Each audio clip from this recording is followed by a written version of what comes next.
welcome here to TalkFCB and welcome to another La Liga weekend. And this game right here between Barça and Osasuna is a very big one indeed. Barça are looking to hit back after what was a very flat performance in midweek against Galatasaray, and this is also going to be our last league game before facing Real Madrid. We've got to win, we've got to continue this promising league form and further cement our place in the top three. And we are going to be discussing exactly how Xavi's Barcelona side can go about breaking down Osasuna.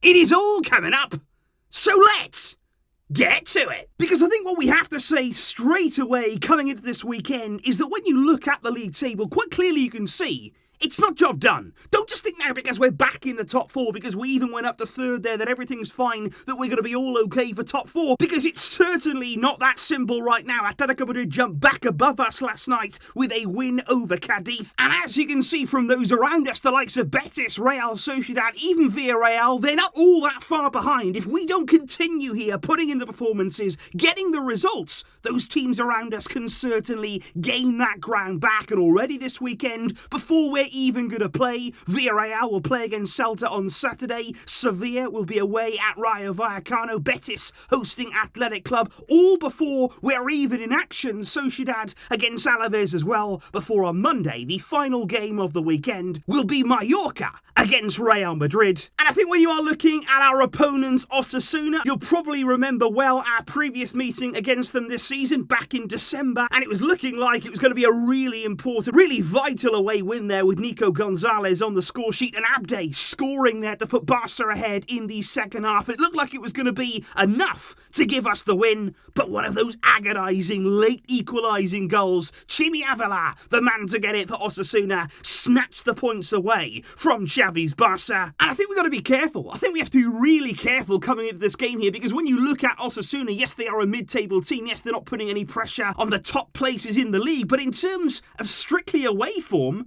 they're a very, very underrated side. They have the 6th best away record in the league. They've taken points this season off Real Madrid at the Bernabeu, and they've only earned 2 points less than Barça away from home this season, and they've played a game less, so by no means here can we write off Osasuna. They don't concede many goals, they're going to be solid, they're going to be tough to break down, and that's exactly the kind of point we have to come on to. Because I think when you look back at February for Barça, it was a stunning month. It was an absolutely sensational time there for us. There was goals left, right and centre. There was several wins on the bounce and confidence at an all-time high. And then we had that full week off. And then since now coming into March, it's been a bit more tough. Now, I don't think we've had a big drop-off. I don't think we've had any sort of disaster at all. But what we have seen, particularly there in the games against Elche and then against Galatasaray, it has been tough going. It has been a bit more difficult for us there to score the kind of goals that we have been and to play in the similar sort of way to what we saw in February. And of course, there could be several different reasons for things being a little bit more difficult, but I think the overwhelming one, I think the one we're all very much aware of, is the fact that, as Xavi says here, coming into this game, Osasuna can play with many different systems, but what we do know is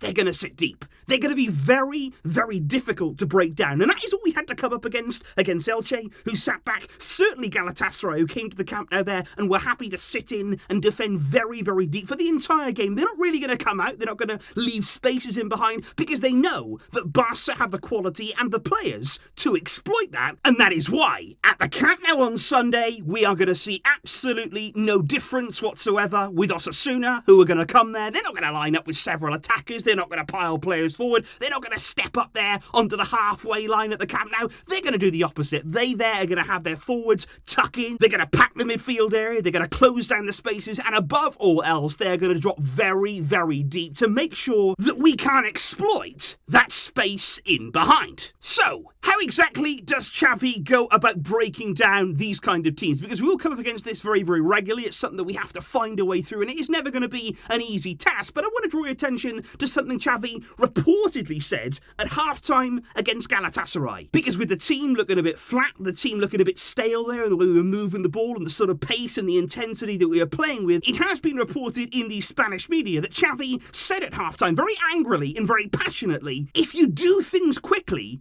you can beat anyone. But if you don't, anyone can beat you. And I think that's a really, really important quote there, because when Barca are at their best, that ball, it's moving so quickly. The moves are taking shape before you can even realise what's happening. Defences struggle to organise themselves. With the passing that quick, that intense, and with accuracy as well, you can't adjust to that. You can't set yourself up and organise yourself against something that's happening so quickly. But if you're moving it slow, if you're moving it side to side and waiting there for the opposition to get back into their shape, to organise themselves, of course, it's going to be tough to break down. So the number one thing that you have to do is move that ball quickly, and especially with real precision in your attacking play. And what I would personally do in terms of the players who are going to be out there tomorrow, in terms of the attacking options that we do have, I would like to see a setup tomorrow with 3 different kind of forwards, because I think against a team like this, what you're going to try and do is cover all bases. I would certainly start Aubameyang down the middle. You've got a natural number 9 there, a finisher, somebody who's already scored a lot of goals since arriving in January. Alongside him, to the left, I would start Ferran Torres, starting in a wide area, because I think then, by starting both of those, you've got a lot covered there. You've got Aubameyang, who can be the 9. You've got Ferran, who can make runs in that area, which again, it just destabilises that defensive Elche. It just makes them wonder exactly where Ferran's going to pop up, where Aubameyang's going to pop up. Jordi Alba then can come down the left-hand side. And then on the right, I think you need a natural winger. You need somebody there like Adama Traore or Ousmane Dembele. One of the two, I don't mind who it is, but I think we need somebody who can put crosses in the box, who can beat their man, who can attract some defenders, all the while Aubameyang and Ferran are making their movements, making their runs, and dragging players out of position. Which is why, in terms of that starting lineup, if we do work our way back today, because I would have Ferran on that left-hand side, I would have Aubameyang down the middle, and probably it's going to be Adama Traore on the right-hand side. I wouldn't be surprised to see Dembele, but the interesting thing about Dembele is sometimes I do wonder,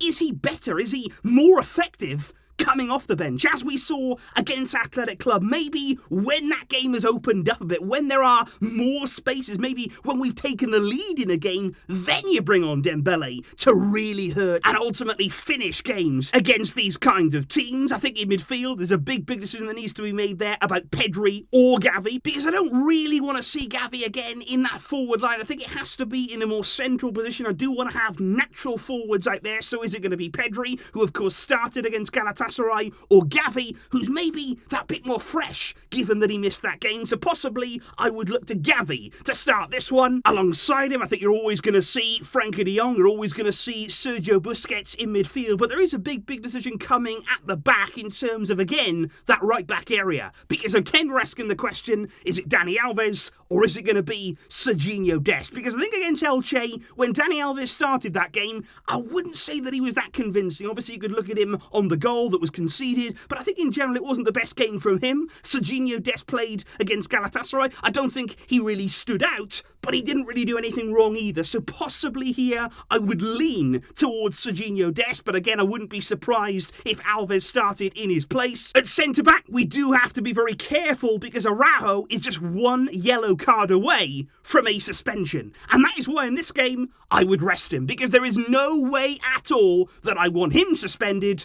against Real Madrid. So I would absolutely take no risks there. Piqué and Garcia at centre-back with Araujo, making sure that he's ready for that Real Madrid game. Jordi Alba at left-back and Ter Stegen in goal. And I think that is a team that can break down Osasuna. This is a very important game here. We've got to try and win and keep up that momentum in the league. Very important that we do that. And with that said, we go on to the predictions, because you guys do remain in very confident mood despite the flat performance in midweek. Many of you guys still think that Barca are going to get the job done here. Maybe not so confident as we were before in terms of winning by 3+ goals, but I think you're all confident here that I think once we get that first goal, we can really kick on then and hopefully make this as comfortable as we possibly can. I am also going to slightly lower my prediction of late. I'm going to go Barca 2, Osasuna 0. It's going to be a hard-fought win. It's not going to be easy against this kind of team coming to the Camp Nou, but I think in the end, we can and will get the job done,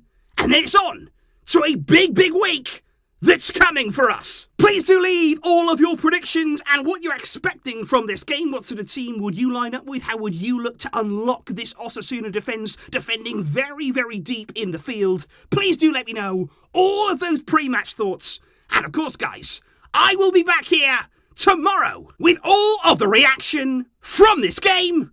Let's hope for a good one, and let's hope for another promising weekend. I will see you then, guys. Thank you for all of your support.